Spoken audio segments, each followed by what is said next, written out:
এদেশের মানুষ এখন বলছে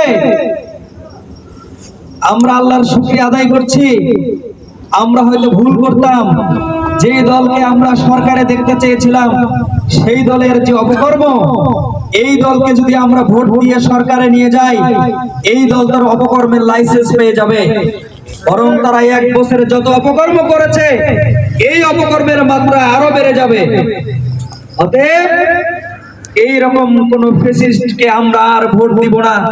এক ফ্যাসিস্টের বিদায় হয়েছে, নতুন করে আর কোন ফ্যাসিস্ট বাংলাদেশে যেন জন্ম না নিতে পারে, এই জন্য তাদেরকে আর ভোট দেওয়া যাবে না। এটা কিন্তু সাধারণ মানুষ বলছে, এটা কিন্তু আমাদের বক্তব্য নয়। এই জন্য সাধারণ মানুষ আজকে দল মত ধর্ম বর্ণ নির্বিশেষে তরুণ তরুণী যুবক যুবতী বৃদ্ধ আবাল বনিতা ঐক্যবদ্ধভাবে একটাই স্লোগান দিচ্ছে, আর সেটি হলো আমরা আওয়ামী লীগের শাসন দেখেছি, আমরা জাতীয় পার্টির শাসন দেখেছি, আমরা বিএনপির শাসন দেখেছি, আমরা এবার জামাত ইসলামের শাসন দেখতে চাই।